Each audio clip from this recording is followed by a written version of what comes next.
₹900 के दाम पर आ रहा है। मेरे ख्याल से इस आईपीओ में पैसा लगाना चाहिए आपको, लिस्टिंग गेन के लिहाज से भी और लॉन्ग टर्म के लिहाज से भी। अच्छी कंपनी है। जो चीजें मुझे इस कंपनी के बारे में पसंद है, पहली चीज तो कि वैल्यूएशंस काफी आकर्षक हैं, अट्रैक्टिव वैल्यूएशन पर इंडस्ट्री के जो वैल्यूएशंस है उसके मुकाबले में। वैसे आप ऐसे पीई देखेंगे तो आपको लगेगा अरे इतना महंगा 40 का पीई कहाँ होता है, और ये है। लेकिन आप इंडस्ट्री के लिहाज से अगर देखेंगे तो लिस्टिंग पर अपसाइड की गुंजाइश है। तो मुझे लगता है ये आईपीओ ऐसा है जो लिस्टिंग पर भी पैसा बनाकर दे सकता है और लॉन्ग टर्म के लिए भी। एंकर बुक बहुत ही इंटरेस्टिंग और बढ़िया बनकर आई है। काफी इंटरनेशनल फंड्स हैं जिन्होंने एंकर बुक में इस स्टॉक में पैसा लिया है, और मुझे लगता है आगे भी इस स्टॉक की लिस्टिंग के बाद भी डिमांड रहनी चाहिए।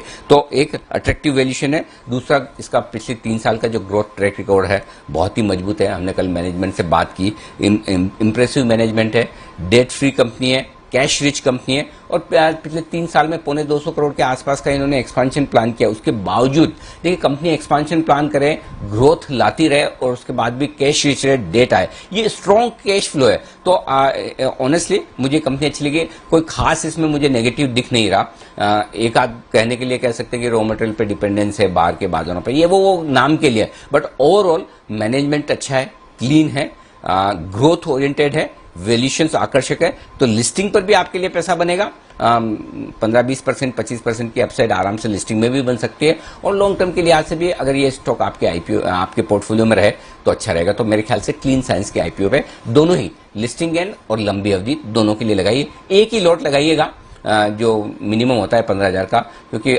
सब्सक्राइब तो हो गई, ज्यादा आपको मिलेगा नहीं चांस, तो एक लॉट के लिए ट्राई कर लीजिए बस। ये है दीप, क्लीन साइंस में पैसा लगाना चाहिए जी। क्लियर है सर, बिल्कुल सर। तो क्लियर है, क्लीन साइंस में पैसा लगाना है, लिस्टिंग गेन्स के लिए भी और लंबी अवधि के लिए भी। जीआर इंफ्रा की आईपीओ में क्या करना है सर? सेम सिचुएशन है, यहां भी आप लिस्टिंग गेन्स और लॉन्ग टर्म दोनों के लिए पैसा लगाइए।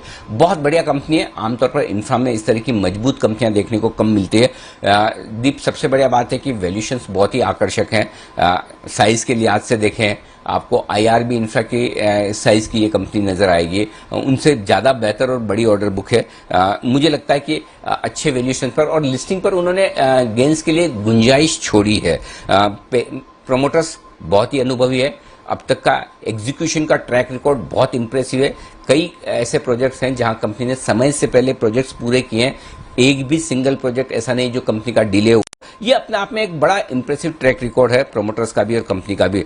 और आगे चलते हुए जिस तरह से सरकार का फोकस है भारतमाला प्रोजेक्ट जो है, जिसके चलते पूरे हाईवेज और रोड्स बन रहे हैं, उसको देखते हुए मजबूत ऑर्डर्स आगे मिलने की उम्मीद है। 19,000 करोड़ से ज्यादा के ऑर्डर्स कंपनी के पास ऑलरेडी हैं। तो ये आगे रेवेन्यू विजिबिलिटी भी आपको दिखाता है, और जो आकर्षक वैल्यूएशन है इनके चलते मुझे लगता है कि लिस्टिंग पर भी पैसा बनेगा और यहां पर लॉन्ग टर्म के लिए भी बनेगा। सिर्फ एक ही छोटी सी रिस्क है, वो भी रिस्क नहीं, मतलब एक टेक्निकल इश्यू है जिसको आपको ध्यान में रखना चाहिए कि अगले 3 साल में प्रोमोटर्स को 11.5% हिस्सेदारी और घटानी पड़ेगी, क्योंकि 86% हिस्सेदारी हो जाएगी। अभी मोतीलाल ओसवाल फंड ने जो इन्वेस्टमेंट किया था वो एग्जिट कर रहे हैं, तो प्रोमोटर की हिस्सेदारी अब भी 86.5% है। सेबी के नियमों के मुताबिक उन्हें 75% लानी, तो वो एक हल्का सा आप ये कह सकते हैं अगले 3 साल में ये जो स्टेक घटानी है। लेकिन अगर कंपनी का एग्जीक्यूशन मजबूत है तो जाहिर सी बात है आराम से बाद में भी स्टेक कम करने में कोई दिक्कत नहीं आएगी। हाँ, एक चीज जरूर है, दोनों आईपीओ के केस में,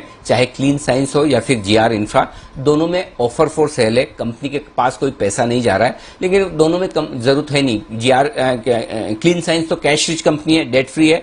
जीआर इंफ्रा में डेट है, अपने डेट इक्विटी रेशियो 2 का है, लेकिन बाकी इंफ्रा कंपनियों के मुकाबले में देखेंगे तो बहुत कंफर्टेबल डेट इक्विटी रेशियो, और जो पैसा इन्हें आने वाला है, रिसीवेबल्स हैं, वो एकदम एग्जैक्ट मैच करते हैं इनकी डेट के सामने। तो मुझे नहीं लगता है कोई खास दिक्कत वाली बात है। तो ओवरऑल दोनों ही कंपनियां अच्छी जो बाजार में आज उतर रही है, दोनों ही आईपीओ में लिस्टिंग के लिहाज से भी और लॉन्ग टर्म के लिहाज से भी, दोनों लिहाज से पैसा लगाना चाहिए। चलिए सर, तो क्लियर राय है आपके लिए। दोनों आईपीओस बढ़िया हैं, पैसा दोनों में लगाएं, लिस्टिंग के लिए भी और साथ ही लंबी अवधि के लिए भी। नजर रहेगी आईपीओ मार्केट पर, और नजर रहने वाली है ढेरों और स्टॉक्स पर जो खबरों के दम पर एक्शन में रहेंगे, साथ ही ब्रोकरेज रेडार